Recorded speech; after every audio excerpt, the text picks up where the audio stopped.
کوئی بھی قانون سازی ہو، ہر موقع پر ہم نے دیکھا ہے کہ یہ حکومت بلیک میل ہوتی ہے.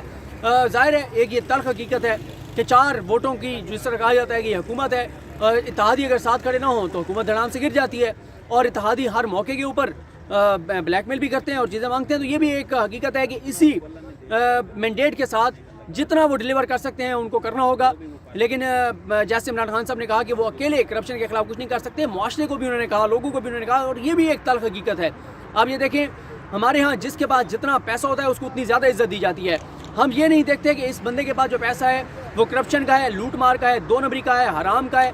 جس کے پاس پیسہ ہے، جس کے پاس بڑی گاڑی ہے، ہم اس کی عزت کرتے ہیں، اس کو جھک کر ملتے ہیں، اور جو غریب ہو اس کو ہم انسان ہی نہیں سمجھتے. تو یہ بات بھی درست ہے کہ اوورال معاشرے میں بھی یہ ضرورت ہے کہ ہم جو بھی سیاست سے ہٹ کے، حکمرانوں سے ہٹ کے، اپوزیشن سے ہٹ کے، Noon League Peoples Party, P T I, ان تمام جماعتوں سے ہٹ کے معاشرے کو یہ اب ایک اپنے اندر ایک چیز پیدا کرنی ہوگی کہ جو بھی کرپشن کرتا ہے، لوٹ مار کرتا ہے، اس کا بائیک آؤٹ ہونا چاہیے، اور اس کو ہم یہ جو عزتیں کرتے ہیں ایسے لوگوں کی وہ نہیں ہونی چاہیے. اور جو کرپشن کرے، لوٹ مار کرے، کسی کا حق مارے، حرام کھائے، وہ تو معاشرے میں الگ تھلگ ہو کر رہ جائے، کوئی بندہ اسے سلام بھی نہ کرے. لیکن بدقسمتی ایسا نہیں ہے، یہ بھی ایک پوائنٹ تھا. اس کے بعد الیکشن کمیشن کے حوالے سے انہوں نے جو بات کی، انہوں نے کہا کہ مجھے صدمہ ہوا اس بات سے جب الیکشن کمیشن آف پاکستان نے یہ کہا کہ الیکشن جو ہیں وہ شفاف ہوئے. اس پہ میں کیونکہ اتنی زیادہ بات کر چکا ہوں، میں مزید اس پہ بات نہیں کروں گا. یہ بات ایک درست ہے کہ الیکشن کمیشن نے جو شفاف الیکشن کروایا اس پہ میں آپ کو پتا ہے 10 ویڈیوز کر چکا ہوں، مزید اس پہ کوئی چیز ریپیٹ نہیں کروں گا. لیکن یہ بھی بدقسمتی ہے کہ آج بھی اداروں کے اوپر ہمیں انفلوئنس نظر آتا ہے پیپلز پارٹی اور پی ایم ایل این کا، پی ڈی ایم کا، اور اس کی سب سے واضح مثال الیکشن کمیشن آف پاکستان نے جو کیا ہے وہ آپ کے سامنے ہے. اس کے بعد عمران خان صاحب نے بتایا مشکل حالات تھے، معاشی حالات ہوں، کووڈ آ گیا، ساری چیزیں جس حال میں معیشت ملی تھی، وہ کہتے ہیں مشکل فیصلے لیے، بدترین دور گزر گیا ہے، آگے اچھی چیزیں آنے والی ہیں.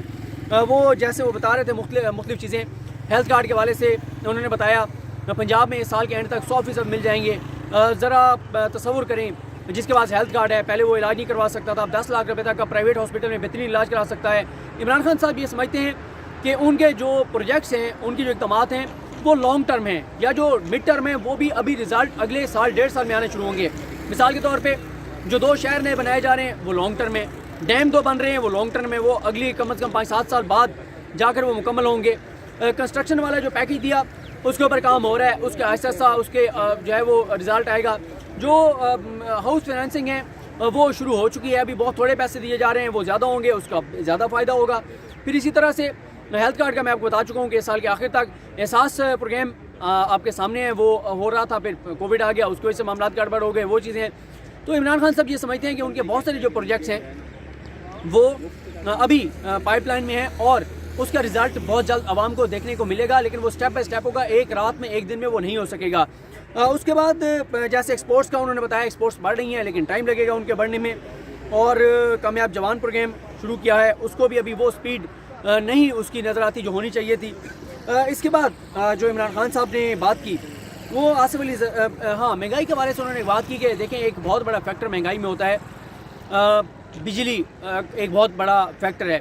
اس میں وہ کہتے ہیں کہ مہنگے منصوبے کر کے گئی تھی پچھلی حکومتیں، اب وہ کہتے ہیں ایل این جی کے جیسے ہم نے دوبارہ نیگوشیٹ کیا ہے، 30% سستا معاہدہ کیا ہے، لیکن وہ 1 سال بعد وہ ملنا شروع ہوگا، تو 1 سال بعد اس کے رزلٹ عوام تک آئے گا. آئی پی پی کے ساتھ جو معاہدے کی یہ ساری چیزیں، تو یہ بھی وہ کہتے ہیں کہ یہ ٹائم لگے گا، لیکن وہ یہ سمجھتے ہیں کہ بدترین دور گزر چکا ہے، اب سٹیپ بائی سٹیپ چیزیں بہتری کی طرف جائیں گی، لیکن یہ ہمیں آنے والا وقت بتائے گا کہ اس بات میں کس حد تک حقیقت ہے.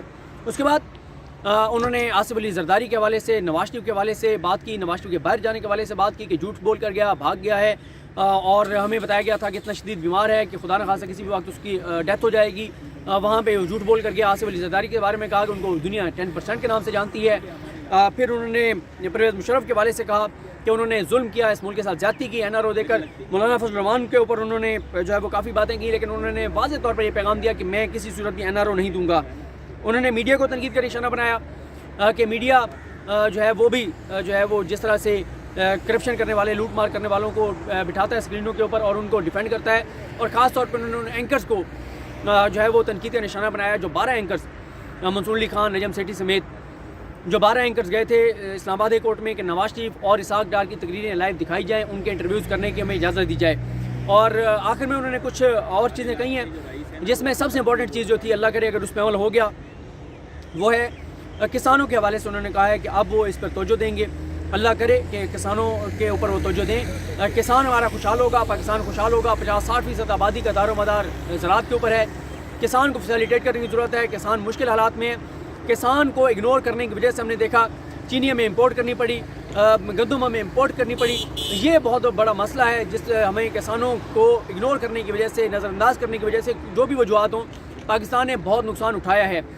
تو اب اللہ کرے کہ کسانوں کے اوپر فوکس ہو. اس کی وجہ یہ ہے کہ یہ بڑا شارٹ ٹرم ہے. کسانوں کو آپ فیسیلیٹیٹ کریں گے تو جس کے پاس 1 ایکڑ ہے, 2 ایکڑ ہے, جتنی وہ اسے پیداوار حاصل کر رہے ہیں, اگر بیج اچھا ہوگا, ریسرچ اچھی ہوگی, اگر اس کو آپ کھاد سستی دے رہے ہیں, وہ اگر اس کے اوپر کوشش کرے گا, محنت کرے گا, تو جتنا اس 2 ایکڑ سے وہ پہلے آپ ایسا سمجھیں کہ پیداوار لے رہے ہیں, وہ اس سے زیادہ اسی 2 ایکڑ سے وہ حاصل کر سکتا ہے. تو ایک آسان طریقہ کار ہے پاکستان کو آگے لے جانے کا. اور پاکستان میں جو ہے وہ جس طرح عمران خان صاحب نے کہا کہ جیسے ویلتھ کریشن ہوگی تو چیزیں بہتری کی طرف جائیں گی. اور کرنٹ اکاؤنٹ ڈیفیسٹ کے حوالے سے انہوں نے بتایا, اس حوالے سے میں سہیل اقبال بھٹی صاحب کے ساتھ تفصیل سے بات کروں گا. کرنٹ اکاؤنٹ ڈیفیسٹ کیا ہوتا ہے, عوام کو سمجھائیں.